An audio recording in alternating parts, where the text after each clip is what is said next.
자, 이제 데이터 전처리 방법에 대해서 알아보도록 하겠습니다. 데이터 전처리 방법을 보게 되면 다양한 탐색 및 전처리가 진행된다라고 나와 있는데 저희들은 사실은 이 부분을 굉장히 많이 줄일 거예요. 시간이 매우 많이 소요되는 일입니다.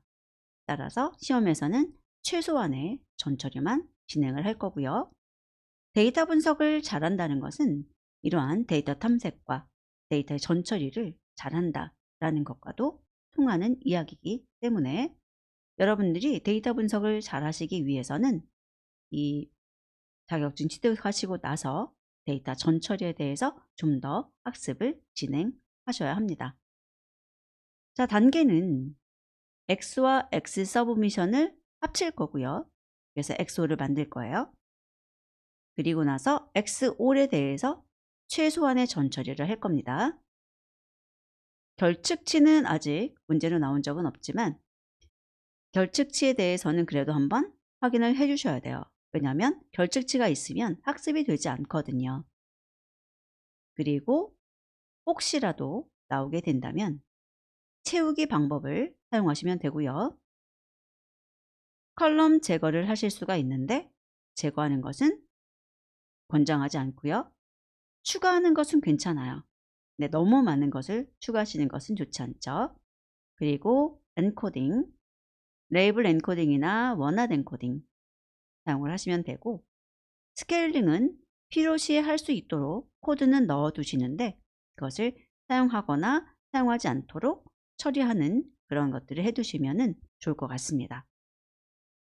왜냐하면 스케일링은 랜덤 포레스트라고 하는 모형을 쓰실 때는 필요가 없어요.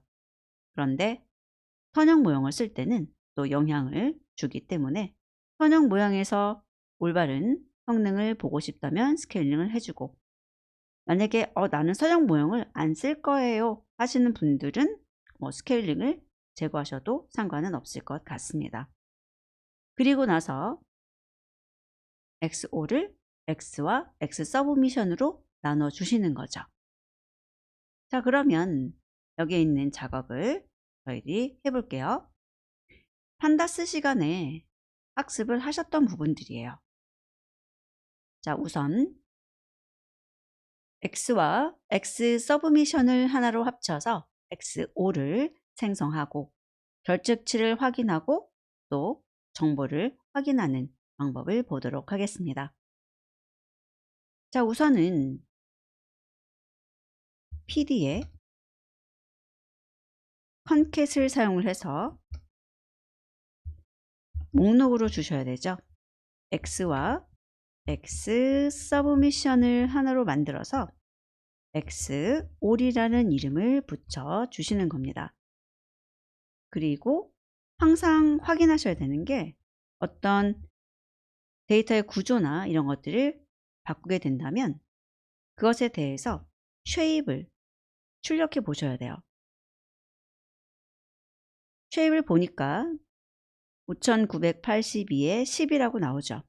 3500하고 그 다음에 2482가 더해진 거죠. 자, 그리고 나서 결측치를 확인하는데 XO에 대해서 is NA를 하시는 거예요. 그런데 is NA를 하게 되면 이런 식으로 true나 false로 각각의 값이 결측치인지 아닌지가 표시가 됩니다. 우리들이 알아보기는 힘들죠. 데이터도 굉장히 많기 때문에. 자, 그래서 요약된 형태로 보기 위해서 sum 하시는 거예요.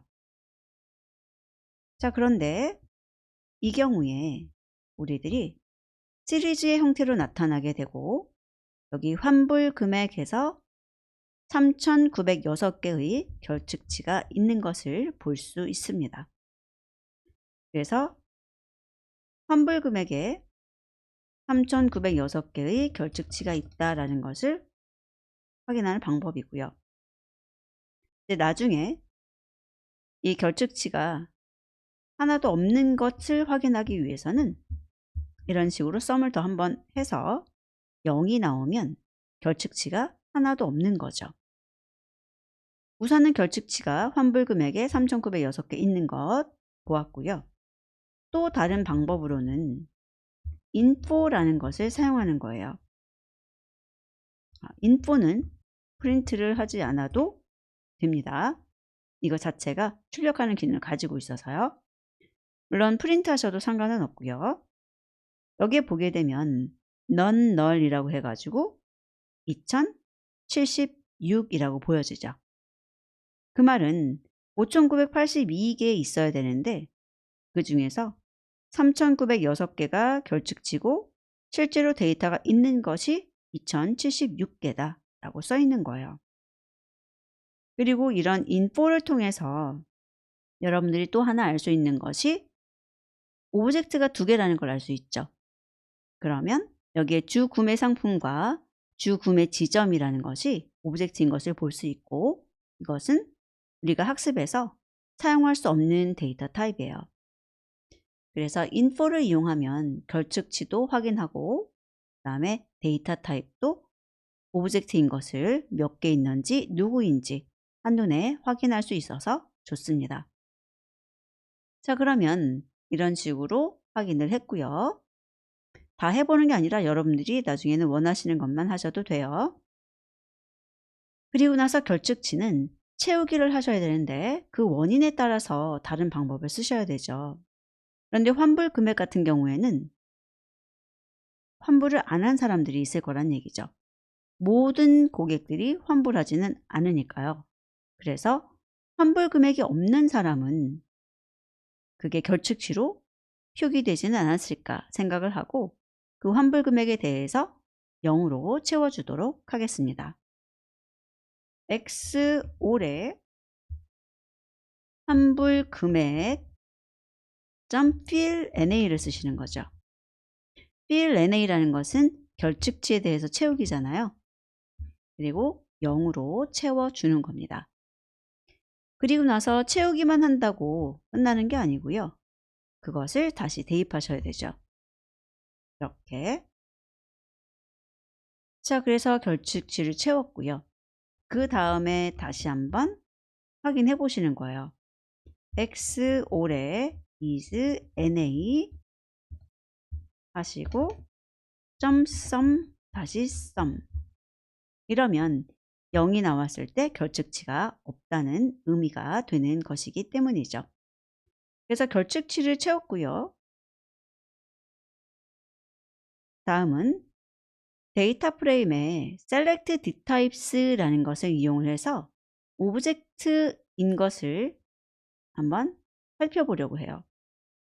물론 여기에서는 여러분들께서 데이터 프레임에 info라는 것을 써서도 오브젝트인 것을 볼 수가 있었는데요.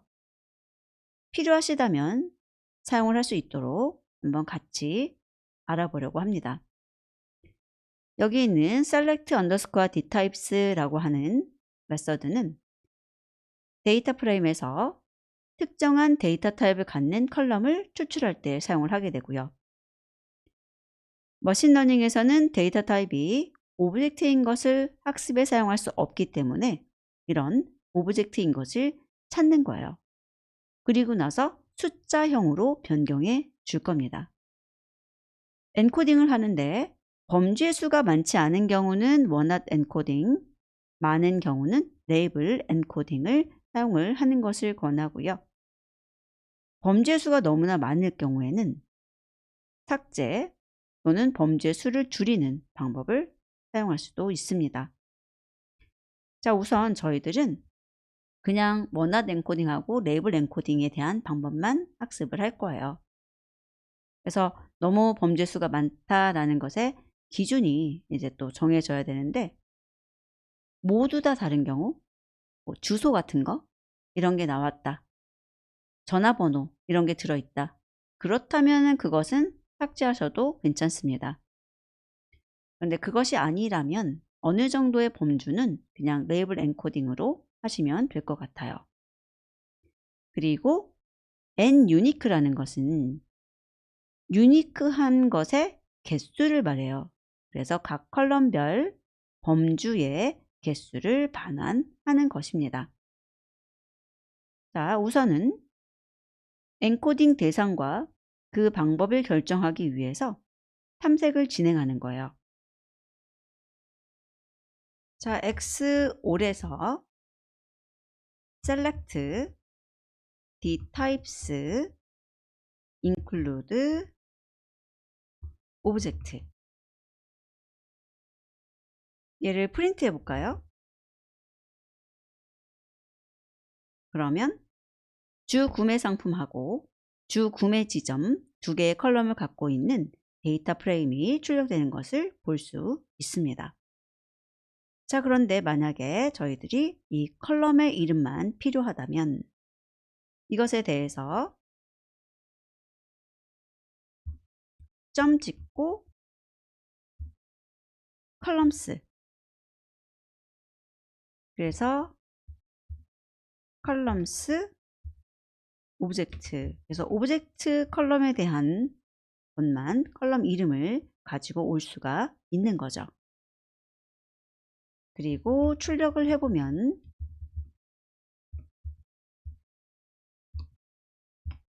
이런 식으로 주 구매 상품하고 주 구매 지점이 출력되는 것을 볼 수 있습니다. 좀 더 보기 좋게 한다면은 to numpy 해가지고 배열로 바꾸어서 이름을 출력하면 더 보기가 좋죠. 자, 그리고 d타입이 오브젝트인 컬럼의 범주 개수를 확인하고 싶어요. 그러면 여기 있는 X5에서 컬럼스 오브젝트에 대해 n unique 하시면 되죠.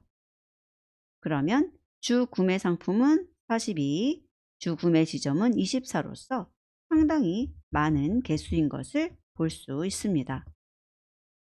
뭐 10개 안팎까지는 괜찮다고 보는데 이렇게 20개가 넘어가면 좀 많은 범주의 개수로 판단하시면 좋을 것 같습니다. 자, 그래서 이쪽의 코드는 사실은 필요할 수도 있고 필요하지 않을 수도 있을 것 같아요. 컬럼의 수가 굉장히 많을 때는 이런 방법을 쓰셔도 되지만 그것이 아닐 때는 info라는 것을 가지고도 충분히 어떤 컬럼이 있는지 알 수 있으니까요. 근데 이름을 좀 편하게 알고 싶고 그 데이터 범주의 개수를 알고 싶다면 쓸 수 있을 것 같고요. 그 다음에 지금은 설명을 드리느라고 제가 이렇게 컬럼스 뽑아가지고 막 numpy 했지만 여기에다가 바로 n unique 해서 우리한테 필요한 것은 사실은 그 오브젝트 컬럼에 대해서 어떤 것이 있고 몇 개의 범주가 있는지 이것만 알고 싶은 거죠. 그래서 사용을 하신다면 이 방법을 쓰는 것을 권해 드릴게요. 오브젝트 컬럼들을 뽑아서 n unique를 써가지고 컬럼별 범주의 개수를 출력해 보는 겁니다.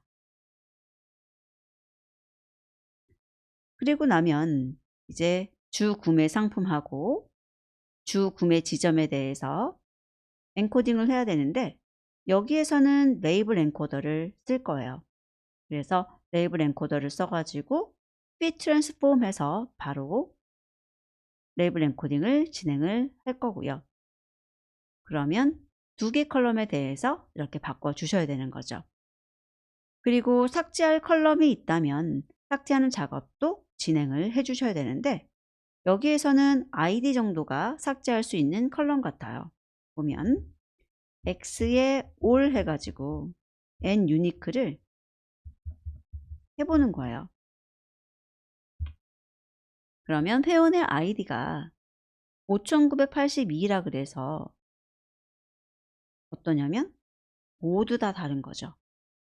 그런데 데이터에 따라서 이러한 회원 아이디를 또 1000부터 시작하는 회원 아이디는 어떤 특성을 갖고 2000부터 시작하는 회원 아이디는 어떤 특성을 갖고 이렇게 또 특성을 가질 수도 있기 때문에 가능하다면 삭제하지 않는 것도 좋을 것 같습니다.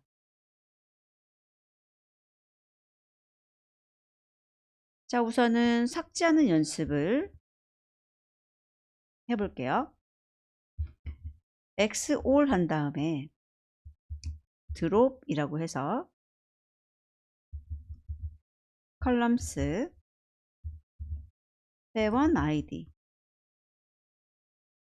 삭제한 다음에는 다시 대입을 해주셔야 돼요. x all equal 해서. 그런데 주의하실 것이 이걸 여러 번 실행하실 수는 없어요.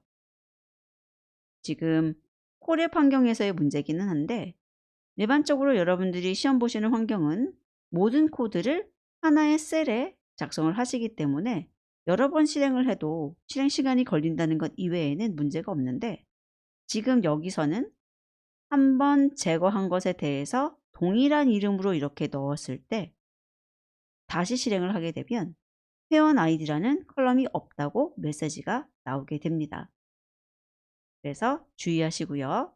만약에 여러 번 동작을 해보실 것이라면 이름을 좀 바꿔주셔야죠. 자, 그래서 칼럼을 삭제를 하고요. 다음에 엔코딩을 하기 위해서 저희들이 from scikit-learn의 프리프로세싱 import label encoder라고 임포트를 해줄 거고요. 이 레이블 엔코더 객체를 만들어서 feed transform이라는 메서드를 사용해 x all이 가지고 있는 주 구매 상품에 대해서 레벨 엔코딩을 할 거예요. 결과를 보게 되면 이렇게 ND 어레이 형태입니다. 그런데 이것을 저희가 데이터 프레임에 추가를 할 거예요. 동일한 이름으로 덮어 쓰는 거죠. 이렇게요. 그런데 여기에 우선은 2라고 바꿀게요. 그러면 지금 이렇게 시리즈로 만들어지는 거고요. 그 다음에 죽음의 지점에 대해서도 레이블 엔코딩을 수행을 한 겁니다. 그래서 이렇게 한 결과를 한 번만 확인하도록 할게요. x 올해 2 해서 헤드 3개만 보게 되면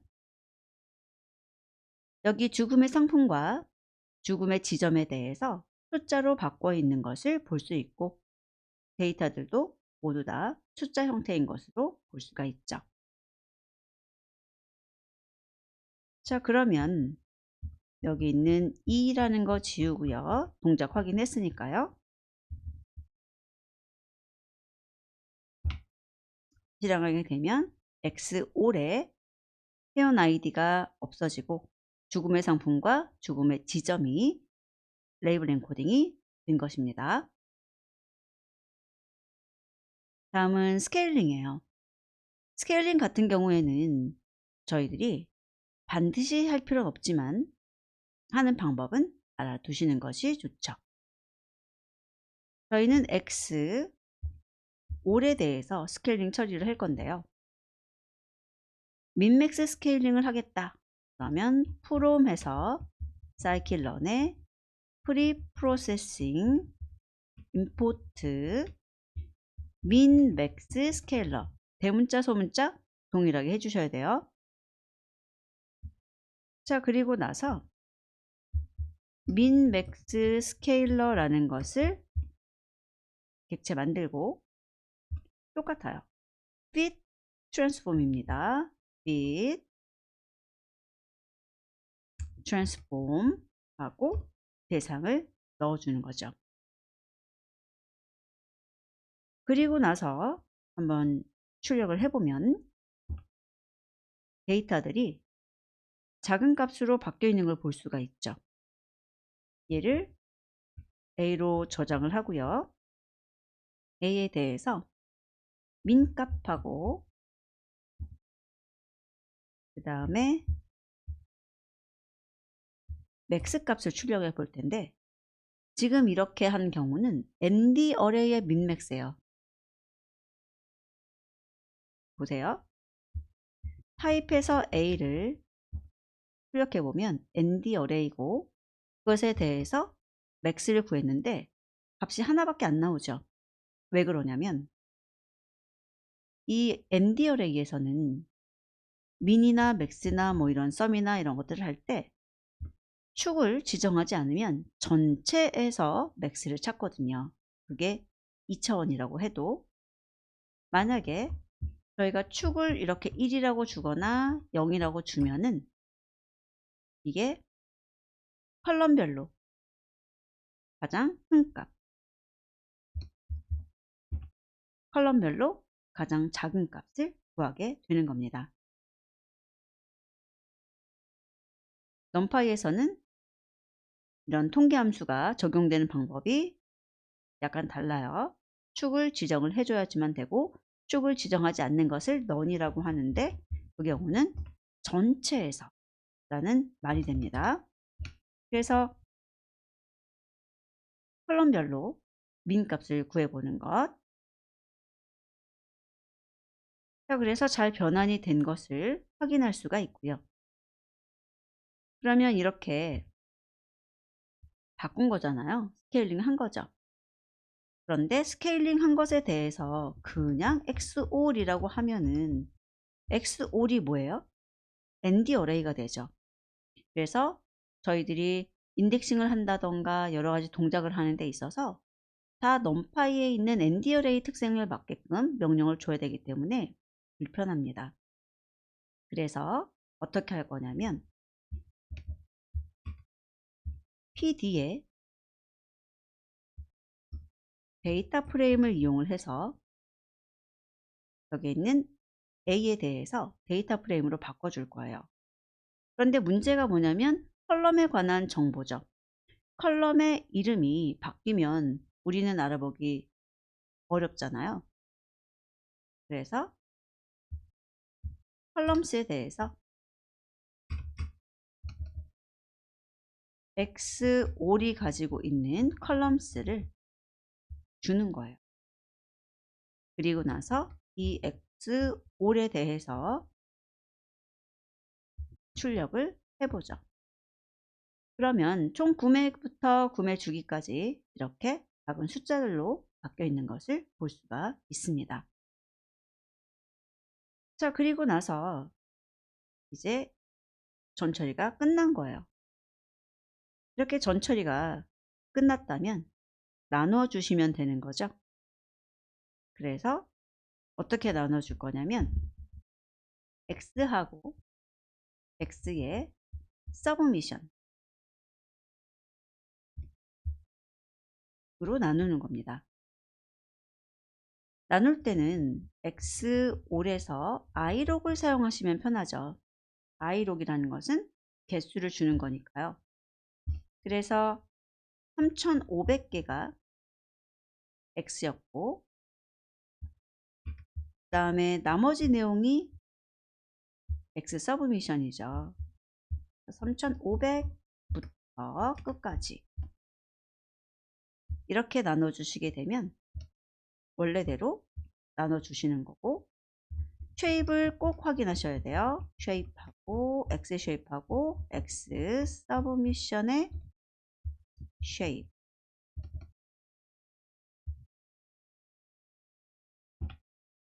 그래서 3500의 9와 2482의 9라고 나오는 것을 확인할 수 있습니다. 그래서 여기에서는 제가 민맥스 스케일러 해가지고 데이터 프레임으로 바꿔서 저장하고 분할하는 거 이야기를 드렸어요. 그럼 나중에 여러분께서 나 스케일링 하고 싶지 않은데요 라고 한다면 이거 이렇게 주석을 취해 주시게 되면 스케일링 하지 않는 동작이 될 겁니다. 그래서 두 줄만 없애주시면 되죠. 스탠다드 스케일러도 사용 방법은 똑같아요. 이런 식으로 스탠다드 스케일러 만드시면 되고 여기에서는 민맥스 보는 게 아니라 평균하고 표준 편차를 바꿔주는 거죠. 분산 또는 표준 편차가 1인 거니까요. 자, 그래서 이렇게 스케일링을 하고 나누는 작업 봤는데요. 스케일링보다는 나누는 것을 어떻게 하는지 꼭 기억해 두시기 바랍니다.